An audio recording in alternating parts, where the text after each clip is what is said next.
The scripture today comes from John 21st chapter, 15th through 19th verses. When they had finished breakfast, Jesus said to Simon Peter, "Simon, son of John, do you love me more than these?" He said to him. "Yes, Lord, you know that I love you." Jesus said to him, "Feed my lambs." A second time he said to him, "Simon, son of John, do you love me?" He said to him, "Yes, Lord, you know I love you." Jesus said to him, "Tend my sheep." He said to him the third time, "Simon, son of John, do you love me?" Peter felt hurt because he said to him the third time, "Do you love me?" And he said to him, "Lord, you know everything. You know that I love you." Jesus said to him, "Feed my sheep. Very truly, I tell you, when you were younger, you used to fasten your own belt and to go everywhere you wished. But when you grow old, you will stretch out your hands, and someone else will fasten a belt around you and take you where you do not wish to go." He said this to indicate the kind of death by which he would glorify God. After this, he said to him, "Follow me." May God add a blessing to the reading and the hearing of his word.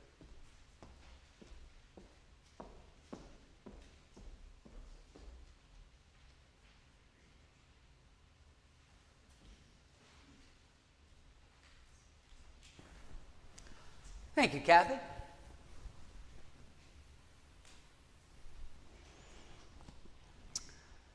He never met a question that he didn't like. Jesus. He never met a question he didn't like. According to the longtime minister and author and seminary professor and former seminary president Martin Copenhaver,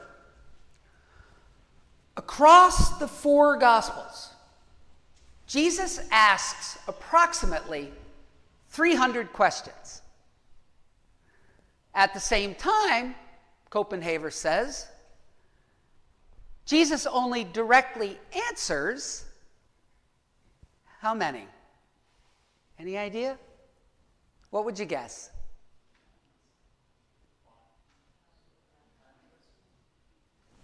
3. He never met a question he didn't like to ask, but not answer. Which is why I wonder why he didn't ask that question.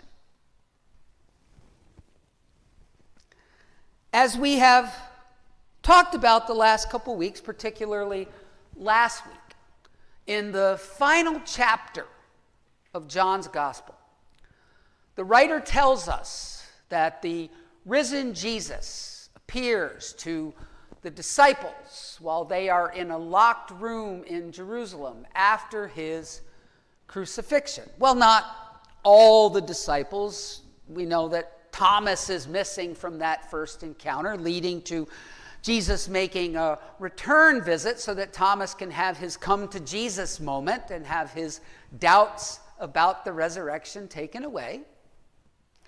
And then from there, as we talked specifically about last Sunday, the risen Jesus appears to 7 of those disciples as they are fishing on the Sea of Galilee. After they come to shore, he cooks and serves them breakfast.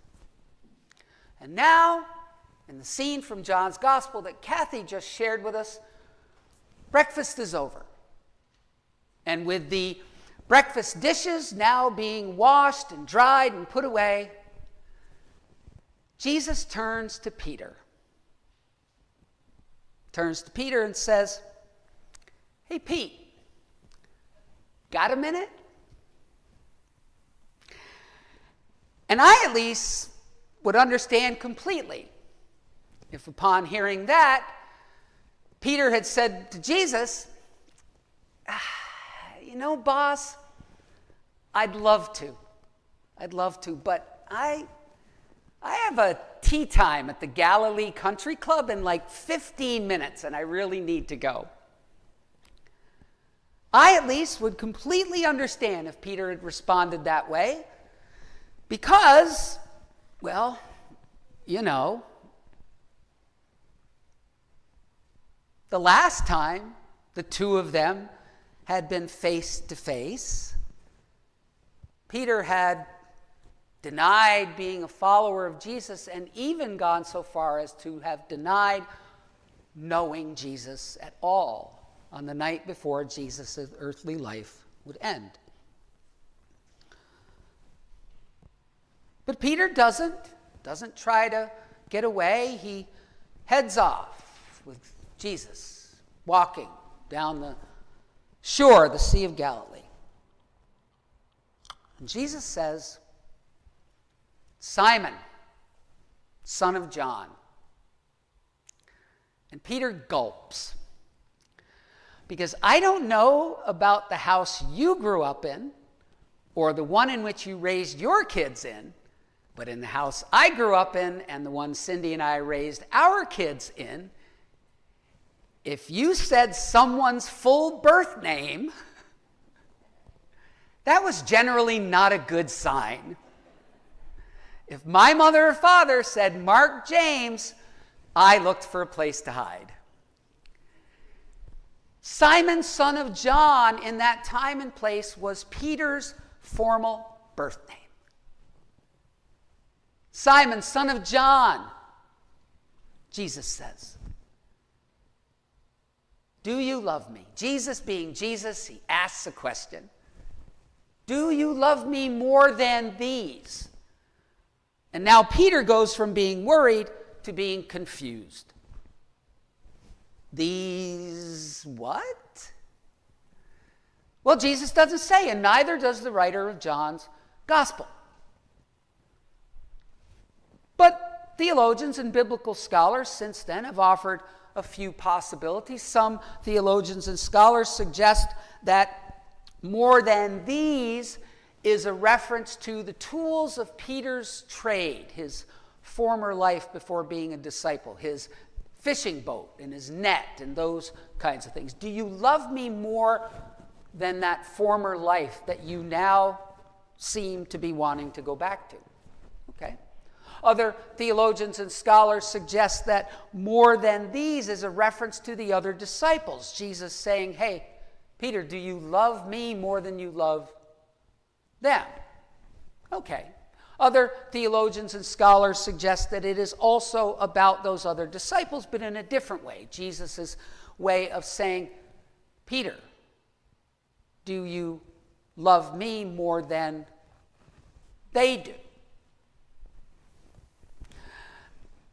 Again, Jesus doesn't say, the writer of John's gospel doesn't say. But I think if you put all that together, you could see that question, that part of it, the more than these part, as Jesus' way of asking Peter if he loves him more than anyone or anything else.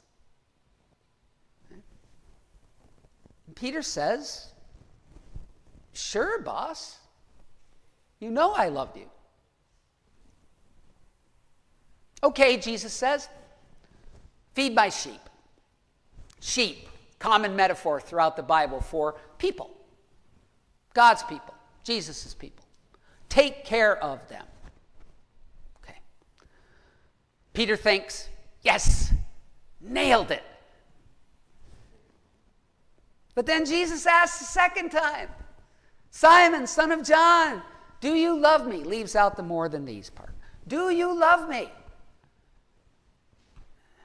Simon says, "Yeah, Lord. You know that I love you, just like I did 5 seconds ago when you asked me the same question."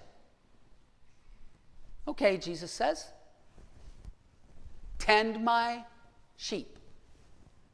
Okay? Take care of my people." Peter starts to head off to the Galilee Country Club, figuring, okay, we must be done. But then Jesus says, "Simon, son of Peter, I got one last question for you. Peter thinks, finally, he's going to get off this "do you love me" stuff. Okay, Lord, what is it? I'm ready. Do you love me?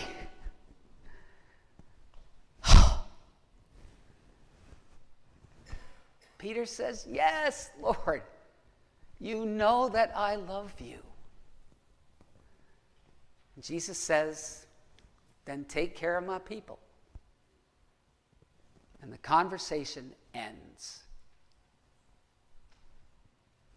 3 times.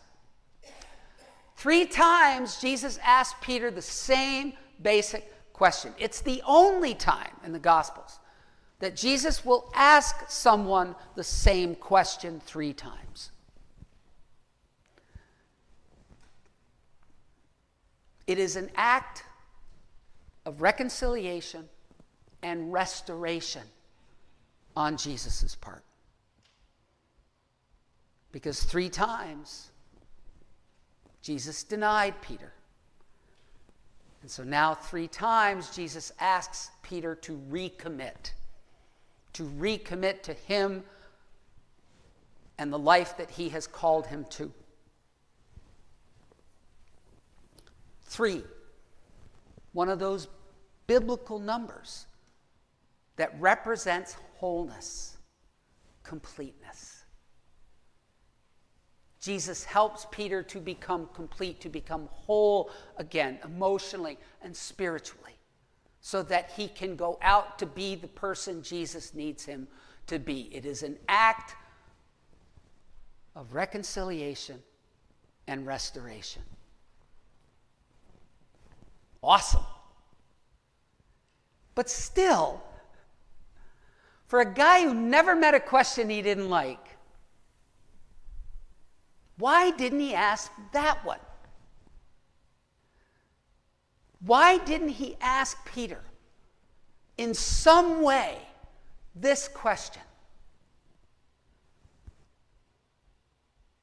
Why haven't you apologized? Are you going to apologize? Jesus never asks Peter to apologize for what he has done. Which means then that it is not just an act of reconciliation and restoration on Jesus' part, it is an act of grace. An act of grace. In Christian theology and spirituality, grace is understood as God's freely given favor and blessing. Favor and blessing that we do not have to earn or deserve. In fact, Christian theology and spirituality tells us that grace cannot be earned or deserved in any way. It is just God's freely given blessing and favor. But see, where some people get a little tied up in that is they hear that definition and take it to mean that, well, okay, then that means I just get to take it and run. But grace is a little bit more complicated than that. Grace, as Christian theology and spirituality understands it, may be freely given, but at the same time, it is meant to, and hopefully will, elicit a response in us. A response of gratitude. A response of being willing now to be inspired to go out and do better at living God's ways and call for our lives. A response of being willing to offer that same grace to others. And, if called for, a response of apology. To apologize when we have caused hurt or harm. And just because Jesus doesn't ask for that as part of that act of grace doesn't mean that Peter shouldn't have offered an apology. An apology for what he had done that night. And not one of those lame statements that passes for an apology far too often in our time, in our culture. The apology that's not an apology. Harriet Lerner is a renowned clinical psychologist who has spent decades both researching and helping people improve their relationships, all kinds of relationships. And she has spent a lot of time looking at the dynamic of apologies. And Lerner says that there are 3 particular examples of the apology that's not an apology. One is the statement, "I'm sorry that you were hurt or offended." Lerner says that's really not an apology because what it does is it makes the other person's response and not what we have done or might have done the real issue. She and others also say that the statement, "I'm sorry, but I think you're being too sensitive," is also an apology that is not apology for the same reason, because it makes the other person's response and not what we might have done the real issue. And then there is the statement, "I'm sorry that this happened," which Lerner says is an apology that's not an apology, because it's basically saying that the other person was hurt or harmed or offended by some unseen random force in the universe. Instead, Lerner and others say that a genuine apology, an apology that is an apology, has a number of common characteristics, 5 in particular. Lerner and others say that the apology that is an apology expresses genuine remorse, acknowledges our responsibility or our part in the hurt or the harm that resulted, does not make excuses, asks what we can do to help repair things, and lastly, asks for forgiveness. Now, Lerner and others say that while all 5 of those in a single apology, great stuff, 2 of those 5 are far more important than the others. Our acknowledging the responsibility or the role that we have played in the harm or the hurt that has been caused, and asking what we can do to help repair things.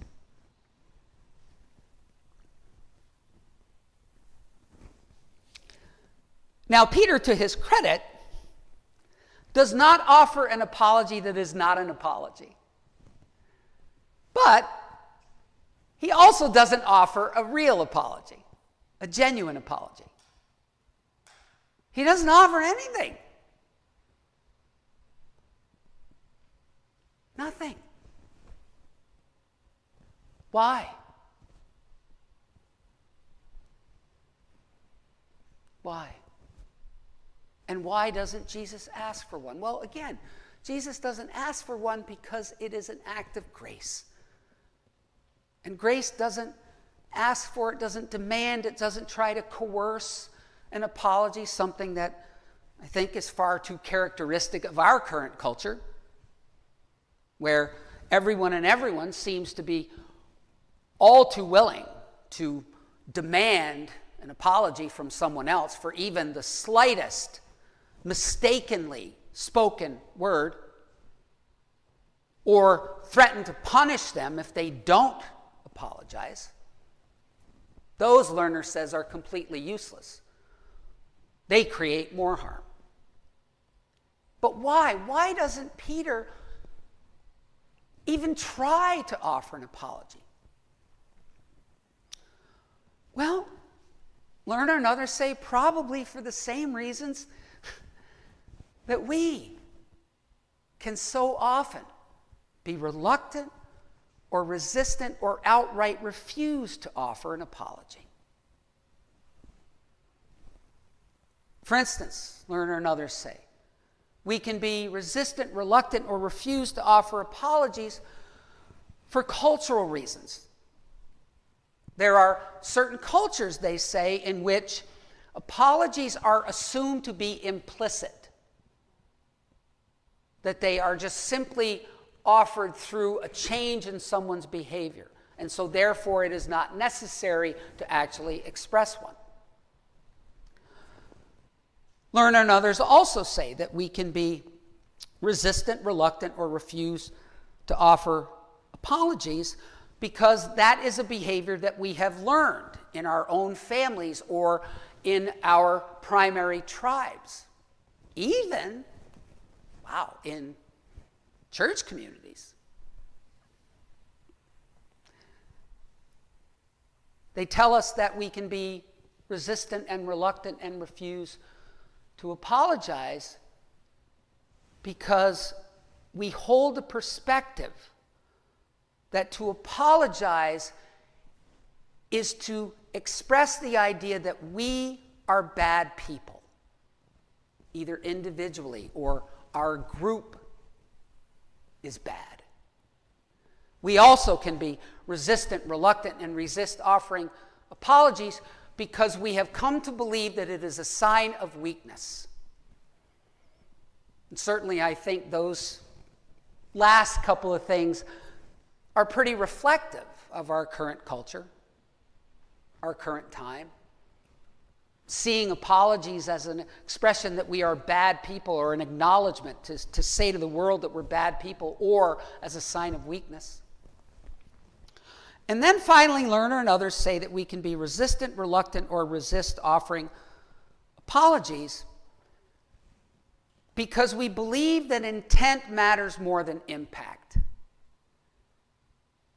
The I didn't mean to, so therefore the apology is unnecessary.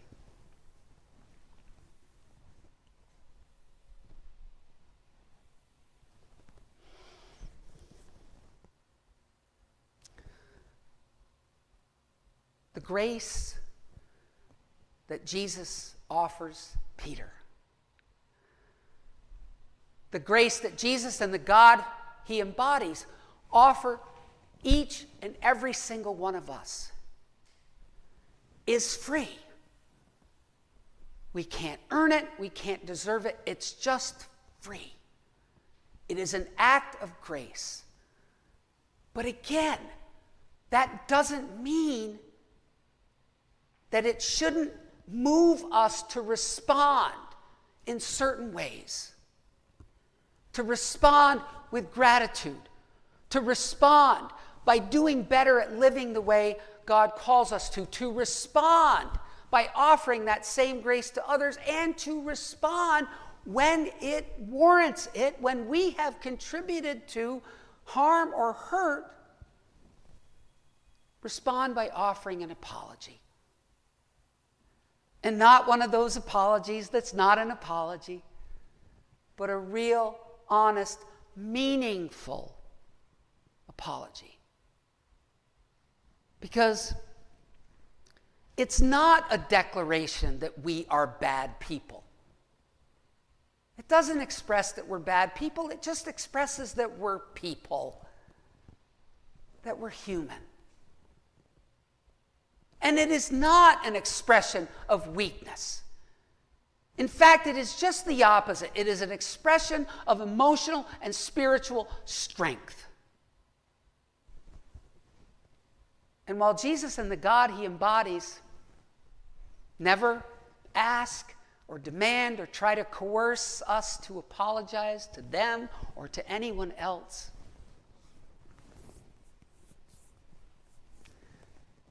doesn't mean that we shouldn't. And my guess is they would gratefully accept it. Accept it for themselves and accept it when we do it to others. Not just accept it, but even smile upon it. No questions asked. Amen.